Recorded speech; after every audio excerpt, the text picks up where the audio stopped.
What if I told you that less than 5% of people walking this planet share a secret code in their psychology?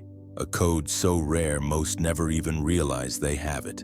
Carl Jung called it differentiated consciousness, but I'll call it what it really is: a psychological superpower hiding in plain sight. Now here's the twist. If you carry this code, you've probably spent your whole life believing something is wrong with you. You've been told you're too sensitive, too intense, too different. Teachers said you overthink. Friends whispered you were too much. Maybe even your family made you feel broken for not fitting in. But Jung discovered the opposite. Those so-called flaws, they're the clearest evidence that you are part of humanity's evolutionary frontier. Think about that for a second. The very traits that made you feel alien are not defects, they're upgrades.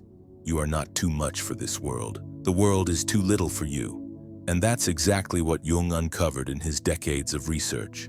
Rare personalities who weren't just different. They were the prototypes for humanity's next stage of consciousness. People who question deeper, feel stronger, notice what others miss and can't settle for shallow living, no matter how hard they try. But here's the tragedy. Most of these rare individuals die never knowing what they really are. They collapse under the weight of society's labels. Unstable, complicated, impractical. They dim their light just to survive. And when they do, the world loses its chance to evolve through them. That's why this video matters. Because if even half of these signs resonate with you, it means you've been carrying a hidden blueprint that explains everything about your life. The loneliness, the intensity, the craving for truth when everyone else seems satisfied with lies. And once you recognize these signs for what they are, something shifts. You stop apologizing for your depth. You stop twisting yourself into knots just to fit into shallow boxes. Instead, you realize you're not broken, you're breakthrough. Jung once wrote, "The privilege of a lifetime is to become who you truly are." But here's the problem. What if who you truly are doesn't fit into anyone's definition of normal?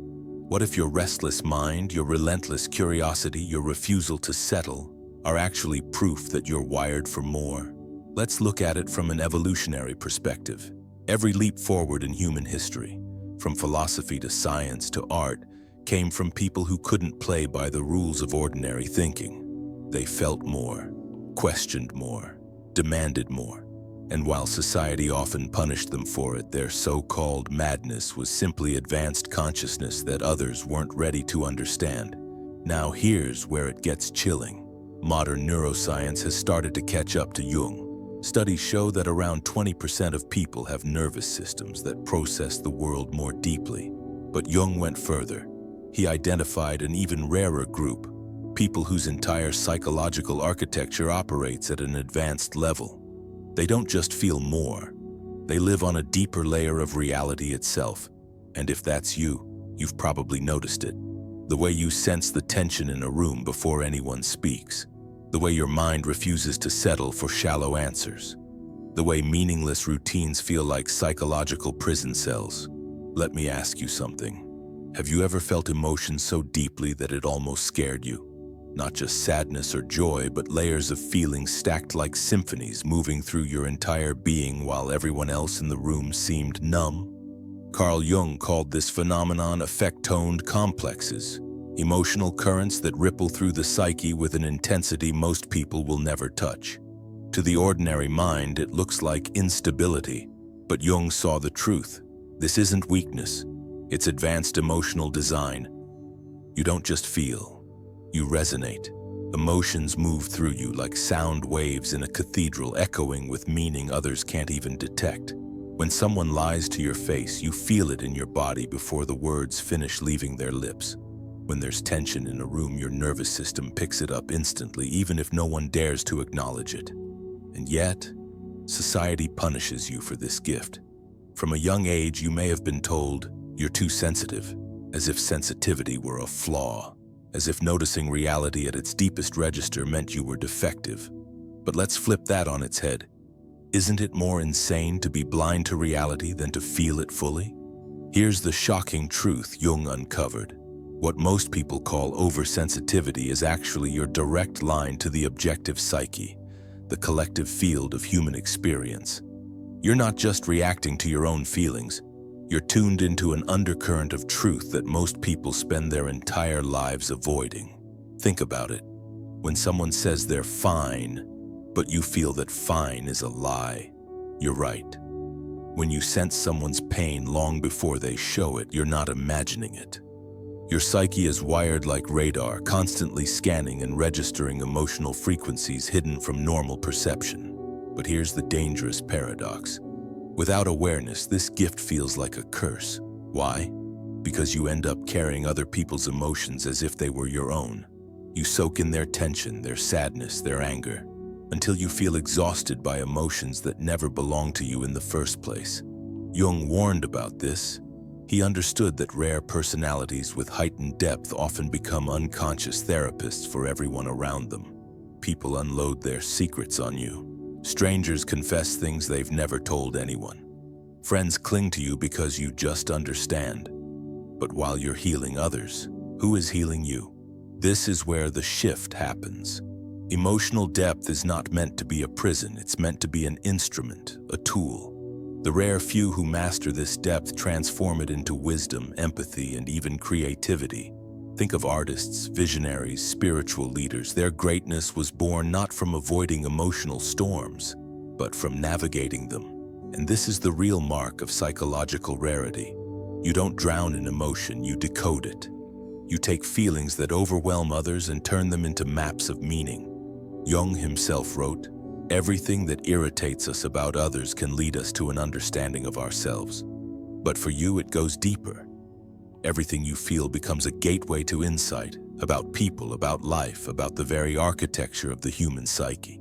So the next time someone tells you you're too sensitive, remember this. You're not fragile glass. You're seismic equipment, registering tremors long before anyone else notices the quake. That's not instability. That's foresight. That's power.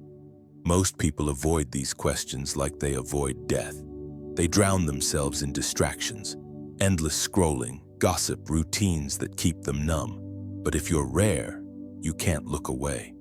Jung described this as the transcendent function, the psyche's drive to unify opposites by forcing us to confront contradictions.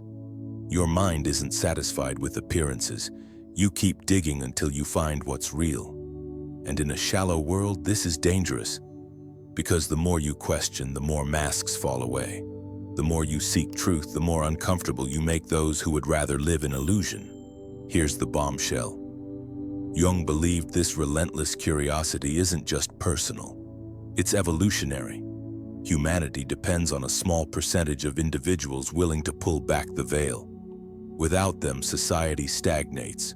Without them, truth dies in the dark. That might sound lofty, but think about your own life. How many times have you noticed that your curiosity puts you at odds with others? Maybe you ask questions that make people squirm. Maybe you expose hypocrisy in a friend group, at work, or even in your family. And suddenly you're the problem, not because you're wrong, but because you refuse to play along with the comforting lie. But let's flip this. What looks like rebellion is actually individuation, Jung's ultimate process of becoming who you truly are. By questioning, you're not rejecting the world, you're shaping it. You're refusing to hand over your perception to systems, institutions, or people who haven't earned your trust. And the deeper part, this curiosity is rarely satisfied with material answers. You may find yourself drawn to philosophy, spirituality, psychology, or science, but always with the same drive. What lies beyond? Jung noted that rare individuals often feel an inner compulsion to bridge the rational and the mystical, the known and the unknown. That's the transcendent function at work, the psyche stretching itself toward wholeness. Here's what's wild. People around you often mistake this for arrogance. They'll say, "Why can't you just accept things the way they are?" But your curiosity isn't arrogance, it's integrity. It's the refusal to settle for easy answers when you know truth is layered, messy, and worth the struggle. And yes, this comes with a cost. The more you question, the lonelier you feel. Curiosity can exile you. It separates you from the crowd. But here's the twist. It also connects you to something greater. the collective journey of consciousness itself. Jung believed that the rare ones, the questioners, are the ones who keep humanity awake. Without you, everything would sink into unconscious routine. So if your curiosity makes you restless, if it makes you seem difficult or impossible to satisfy, understand this: it's not a flaw, it's sacred. It's the rarest fuel a human mind can carry. And curiosity has a consequence. Once you keep pulling on the thread of truth, something else starts to happen. You begin to see patterns, connections, you notice things others miss, and it feels almost like a burden, because your awareness won't turn off. Which brings us to the next sign, a trait so misunderstood that it often gets labeled as paranoia, when in reality it's one of the clearest proofs of psychological rarity. Sign 3. Hyper-awareness that feels like X-ray vision. Here's the thing. Once you're wired with emotional depth and sacred curiosity, something extraordinary happens. You start noticing patterns other people can't see. It's not just perception, it's almost clairvoyant. Jung described this heightened awareness as the psyche's way of balancing conscious and unconscious material. To put it bluntly, it's like having psychological X-ray vision. You walk into a room and instantly sense the tension between two people before a word is spoken. You notice the slight pause in someone's voice that betrays a lie. You feel the unspoken motives hiding behind someone's smile. And society punishes this. Hyper-awareness unsettles people because it threatens their illusions. That's why you're told you're too intense, too sensitive, or too suspicious. What they really mean is, you're dangerous to their comfort zones. Let me drop a bomb here. Many of history's great visionaries were accused of paranoia. Thinkers, revolutionaries, innovators, they saw cracks in the system long before the collapse. Jung himself said, "Enlightenment is not imagining figures of light, but making the darkness conscious." Hyper-awareness is exactly that, seeing into the dark, refusing to let the unconscious stay hidden. But don't mistake this for cynicism. True hyper-awareness isn't about tearing others down. It's about clarity. It allows you to navigate life with fewer illusions, to see what's really there, not what's convenient to believe. And here's the kicker. This awareness, if you learn to channel it, becomes a superpower. Instead of draining you, it guides you. It sharpens your intuition, helps you cut through manipulation, and empowers you to choose relationships and environments that actually align with your authentic self. But with every gift comes the test. How do you carry this vision without being crushed by it? How do you see truth without drowning in it? And that's where Jung's work takes us next. Because awareness alone isn't enough. You need the courage to act on what you see. Which brings us to the next defining trait of the rare personality type. You've stayed with me this far, so let's tighten the focus. No more circling, no more waiting. We're going to finish strong, giving you the remaining signs of what Jung called a rare, differentiated personality. If you recognize yourself in even half of these, you're part of the psychological elite few who see life from an entirely different level. Sign 4. Independence that looks like rebellion, but isn't. Let's get this straight. True independence isn't about teenage-style defiance. It's not about breaking rules for the thrill of it. It's about a refusal to betray your inner compass. Rare personalities don't just follow the crowd because that's what you're supposed to do. You choose solitude if it means integrity. You say no when everyone else is nodding along. And sure, society labels this as rebellion, but it's not rebellion for rebellion's sake. It's loyalty to yourself. Sign 5. The shadow dance. Here's where it gets darker. Rare personalities don't run from their flaws. Jung believed we all carry a shadow, the parts of ourselves we deny or repress. Most people avoid it. But you face it head-on. You wrestle with your darkness, not because you enjoy pain, but because you know growth only comes through integration. That's why people around you might feel unsettled. You're willing to look at what they spend their entire lives running from. Sign 6. A sense of mission that won't shut up. This one is relentless. Even if you try to quiet it, you feel like you were born for something bigger. Ordinary life feels suffocating. Shallow goals don't move you. Jung would call this the archetypal drive, a pull toward meaning that refuses to leave you alone. Whether it's art, truth, healing, building, teaching, or creating, you're wired with an inner mission that keeps you awake at night. And no paycheck, no approval, no social status can replace it. Sign 7. Emotional honesty that disrupts the room. Let's be blunt. Most people lie emotionally, smiling when they're miserable, staying silent when they're furious. You can't. Rare personalities radiate honesty, sometimes to the point of discomfort. You'll say what others swallow. You'll express what others bury. Jung believed this kind of authenticity is dangerous because it pierces collective illusions. But it's also liberating, because honesty clears the poison that fake niceness only hides. Sign 8. The loneliness of being rare. And finally, the heaviest truth. Rare personalities often feel alone, even in a crowd. Why? Because depth, vision, independence, honesty, these things set you apart. Most people can't meet you where you live. Jung warned that individuation can feel isolating, because few people have the courage to walk that road. But here's the paradox. The very loneliness you feel is also the proof. You are rare precisely because you don't fit. So here we are, 8 signs that Jung himself hinted at, proof of a personality that doesn't bend easily to society's illusions. Emotional depth, sacred curiosity, hyper-awareness, independence, shadow integration, a sense of mission, emotional honesty, and yes, the loneliness of being rare.